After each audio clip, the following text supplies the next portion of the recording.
The moment I looked up from the sizzling barbecue and saw my best friend's wife watching me from across the backyard, I felt something shift inside me that terrified me more than I wanted to admit. For weeks I had been avoiding her eyes, convincing myself that every stolen glance was nothing more than guilt, confusion, and exhaustion after the hardest year of my life. But that evening, under the warm summer lights of a quiet neighborhood in Oregon, she smiled gently and whispered, "I've been waiting." My heart stopped, because I knew whatever came next could either destroy a friendship that had lasted 20 years or heal wounds I had buried for far too long. If you believe that kindness can heal broken hearts, that forgiveness is stronger than regret, and that everyone deserves a second chance, please take a moment to like this video, subscribe to the channel, share it with someone who needs hope today, and leave a comment telling us where you're watching from. Your support helps these stories reach people who may need them the most. My name is Nathan, and until that evening, I believed I had mastered the art of hiding pain. My best friend Joshua had been more like a brother than a friend. We grew up together in a small town before building separate careers. He became an architect while I stayed close to home, running a family-owned woodworking business. We celebrated birthdays together, stood beside each other at weddings, and promised that nothing would ever come between us. When Joshua married Grace, I was honored to be his best man.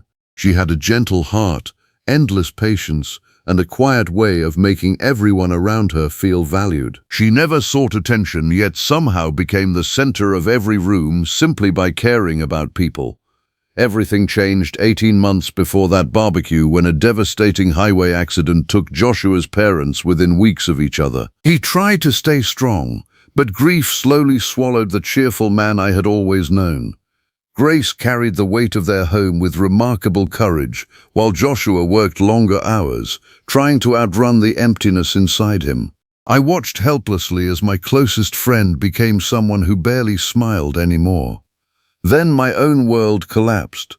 My small workshop burned down after an electrical fire. Insurance covered only part of the loss, leaving me overwhelmed with debt.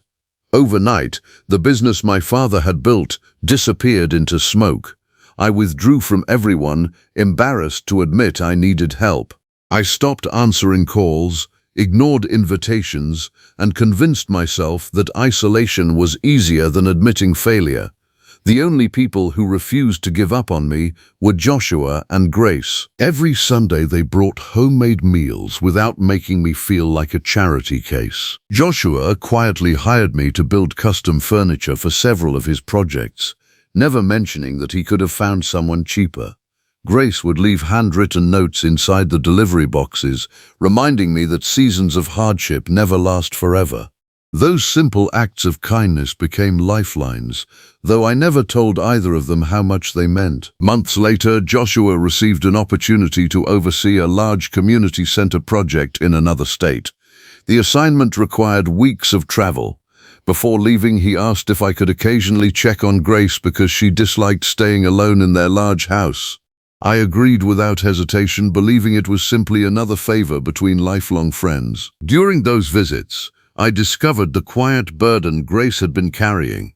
She volunteered at a local food pantry every week, cared for her elderly neighbor, and still found time to encourage everyone else despite her own loneliness. Watching her strength filled me with admiration, but it also frightened me. I hated myself for noticing how beautiful her kindness made her seem, so I created distance, limiting visits to quick repairs or grocery deliveries before rushing home. I wasn't afraid of doing something wrong.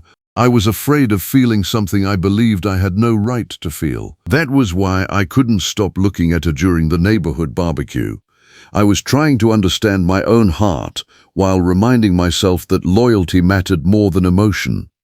When Grace quietly said she had been waiting, she wasn't confessing forbidden feelings. She reached into her purse and handed me a worn envelope addressed in Joshua's handwriting. Months earlier, before leaving for another work assignment, Joshua had asked her to wait until she believed I was finally ready before giving it to me. Inside was a letter that brought tears to my eyes. Joshua wrote that he had seen how deeply I blamed myself after losing the business. He reminded me that strength wasn't measured by never falling, but by finding the courage to stand again. Then came the surprise. Without telling me, he had partnered with several long-time customers, invested his own savings, and purchased an empty warehouse. The building was waiting for me to transform into a new woodworking studio. He ended the letter by saying that family doesn't watch someone drown, they build them a bridge back to shore. I couldn't speak.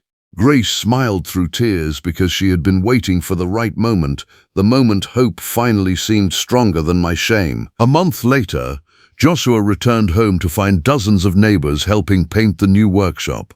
Families I barely knew donated tools, local businesses supplied materials, and church volunteers prepared meals for everyone working together. Standing beside my best friend, I realized I hadn't been staring at his wife because I was falling in love with her. I had been looking at the living example of compassion that reminded me what genuine friendship and faithful love truly looked like. Before this story comes to an end, I'd love to hear from you. Please leave a comment sharing a time when someone believed in you, even when you had stopped believing in yourself. Your story might become the encouragement another viewer desperately needs today. The workshop eventually reopened under a new name, Second Chance Woodworks. Every handcrafted table carried a small engraved message underneath that customers rarely noticed unless they looked closely. Kindness builds what hardship cannot destroy. Years later, whenever people asked how the business survived such impossible odds, I never spoke first about hard work or determination. I spoke about friendship, quiet generosity, and two people who refused to let one broken man disappear into despair. If this story touched your heart, please consider subscribing, liking the video, and sharing it with someone who could use a reminder that hope often arrives through ordinary people doing extraordinary acts of kindness. Sometimes the greatest miracle isn't finding new love, it's discovering that real friendship has been carrying you all along.